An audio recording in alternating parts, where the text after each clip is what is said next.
ఎందుకండి ఈ విధంగా ఈదులో కూర్చోండారా? నా పరువు తీసేదానికా? ఈదులో కూర్చుంటే నీకు పరుగు పోయినట్టుందా? ఇంట్లో ఇంతంత నోరు వేసుకొని రాక్షసులాగా మీద పడిపోతా ఓ నరిచేస్తా ఉండవే. నాకు పరుగు ఉండదా? ఈదులోకి వస్తే నీకు పరుగు పోతుందా? మీరు చేసేది ఇదేనండి. నలుగురిలో ఒక మాట అంటేనే కదండి మీకు నాకు మధ్య రచ్చ వచ్చేది.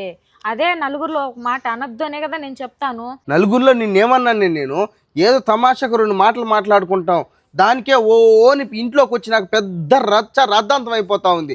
ఏం మాట్లాడుకుంటా నోరు మూసుకొని కూర్చోవాలి ఇంక నేను బయట పోయినప్పుడు. బావా, నువ్వు మాట్లాడే తమాషా మాటలే నన్ను అందరిలో చులకన చేస్తాయి బావా. బయట నేను ఏదైనా చిన్న చిన్న పొరపాట్లు చేస్తే ఇంటికి వచ్చిన తర్వాత నీ ఇష్టం వచ్చినట్టు కొట్టు తిట్టు, నాకు బాధ అనిపించదు.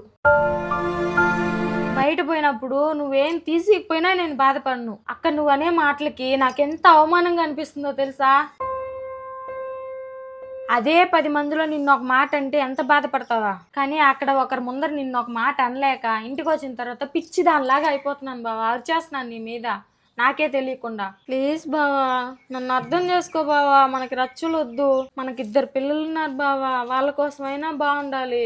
లక్కీ, నా మీద నీకు ఎంత ప్రేమ ఉందిరా. ఇన్ని రోజులు నిన్ను చాలా బాధ పెట్టాను రా. నువ్వు అరుస్తా ఉంటే కావాలని అరుస్తున్నావు అనుకున్నాను రా. ఇంక నిన్ను ఎప్పుడు ఒక మాట అనలేరా తల్లి. నువ్వు నా ముందర బాధపడద్దు బావా. నువ్వు ఎప్పుడు హ్యాపీగా ఉండాలి. సరే, హ్యాపీగానే ఉంటాలే. మళ్ళీ